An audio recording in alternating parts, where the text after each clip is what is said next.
जय श्री राम, जय गुरुदेव। आज मैं बहुत ही इंटरेस्टिंग टॉपिक लेके आई हूँ, क्योंकि जब भी हम भगवान की पूजा करते हैं तो हम किसी ना किसी इच्छा के बेस पे अपनी पूजा करते हैं कि हमें कोई ना कोई हमारी इच्छा की पूर्ति करनी होती है, तभी हम भगवान की पूजा करते हैं।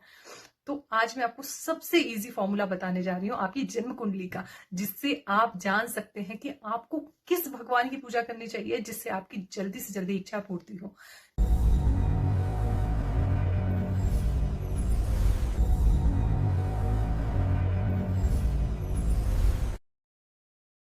तो हमारी जन्म कुंडली में 11th हाउस इच्छा पूर्ति का भाव होता है। वहां पर जो भी राशि बैठी होगी, उन्हीं देवी देवताओं की पूजा करने से आपकी इच्छा पूर्ति बहुत जल्दी हो जाएगी। लेकिन आप मेरे चैनल पे यदि फर्स्ट टाइम आए हैं तो आप इस चैनल को सब्सक्राइब कर लीजिए, जिससे कि आगे के वीडियोस आपको बैक टू बैक अवेलेबल हो सके।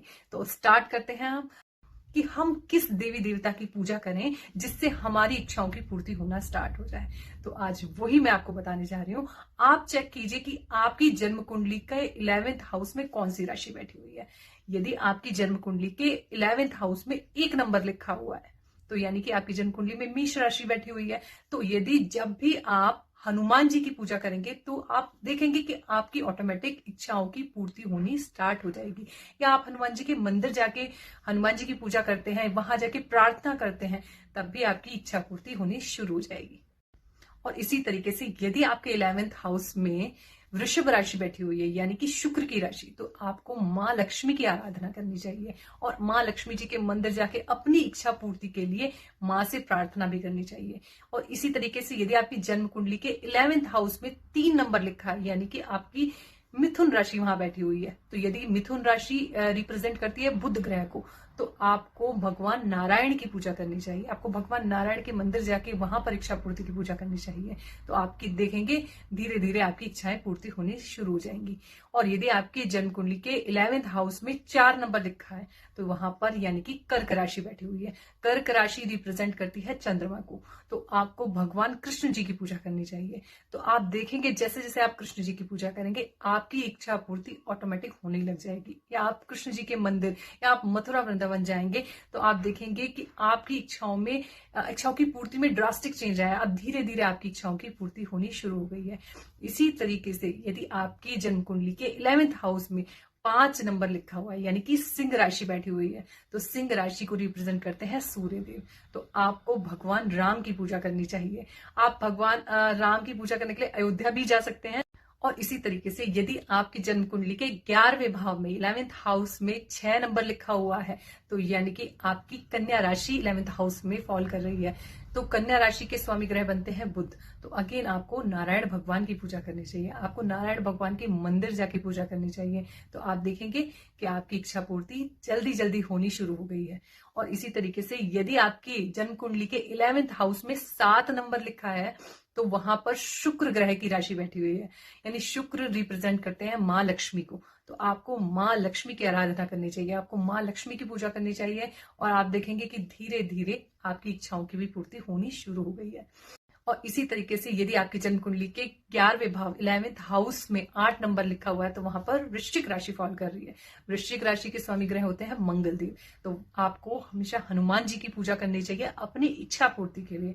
आपको हनुमान जी के मंदिर भी जाना चाहिए और वहां पर प्रार्थना करनी चाहिए अपनी इच्छा पूर्ति के लिए। और सेम यदि आपकी जन्म कुंडली के 11वें भाव में 9 नंबर राशि लिखी हुई है, तो वो धनु राशि कहलाती है। धनु राशि गुरु की राशि होती है। तो आपको विष्णु जी की आराधना करनी चाहिए, आपको विष्णु जी की पूजा करनी चाहिए और विष्णु जी के मंदिर जाके वहां पर प्रार्थना करनी चाहिए। तो इससे आपकी इच्छाओं की पूर्ति बहुत जल्दी होगी। और सेम इसी तरीके से यदि आपकी जन्म कुंडली के 11th हाउस में 10 नंबर लिखा हुआ है, तो वहां पर राशि फॉल कर रही है मकर राशि। मकर राशि के स्वामी ग्रह होते हैं शनिदेव। तो शनिदेव के लिए आपको भगवान शिव की पूजा करनी चाहिए, जिससे कि आपकी इच्छा पूर्ति बहुत जल्दी होनी शुरू हो जाए। और इसी तरीके से यदि आपकी जन्म कुंडली के 11वें भाव में 11 नंबर राशि रखी हुई है, तो वो कुंभ राशि मानी जाएगी। कुंभ राशि के स्वामी ग्रह भी शनिदेव माने जाते हैं। तो आपको अगेन शिव जी की आराधना करनी चाहिए और आपको शिव जी की ही पूजा करनी चाहिए, जिससे आपकी इच्छाएं पूर्ति जल्दी जल्दी होनी शुरू हो जाए। और यदि आपकी जन्म कुंडली के 11वें भाव यानी लाभ भाव यानी 11वें भाव यानी इच्छा पूर्ति भाव में 12 नंबर लिखा हुआ है, तो अगेन वो गुरु की राशि यानी मीन राशि फॉल कर रही है। तो आपको भगवान विष्णु जी की पूजा करनी चाहिए। इस तरीके से यदि आप पूजा करते हैं, इच्छाओं की पूर्ति के लिए इन्हीं देवी देवताओं के मंदिर में जाके पूजा करते हैं, तो आपकी इच्छाएं जरूर पूरी होगी। क्योंकि 11वां हाउस, जन्म कुंडली का 11वां भाव लाभ भाव भी माना जाता है, यानी जहां पूरी आपके जीवन के प्रॉफिट्स, लाभ आपके 11वें हाउस से देखे जाते हैं। आपके पूरे जीवन के जितनी भी इच्छा पूर्ति है वो आपके 11वें भाव यानी 11वें हाउस से देखी जाती है। तो अगर आप 11वें हाउस की डाइटी से पूजा करके प्रार्थना करते हैं तो आपकी इच्छाएं पूर्ति जरूर होनी शुरू हो जाती हैं। और यदि आप अपनी जन्म कुंडली के अनुसार इस तरीके से पूजा पाठ करेंगे तो आपकी इच्छाओं की पूर्ति जरूर होगी। आई होप ये वीडियो आपको बहुत ही इन्फॉर्मेटिव लगा होगा। इसी तरीके के इंटरेस्टिंग वीडियोस जो बेस्ड है एस्ट्रोलॉजी, न्यूमरोलॉजी और हनुमान जी की भक्ति पर, आप हमारे चैनल को लाइक कीजिए, शेयर कीजिए, कमेंट कीजिए और सब्सक्राइब भी कीजिए। तब तक के लिए जय श्री राम।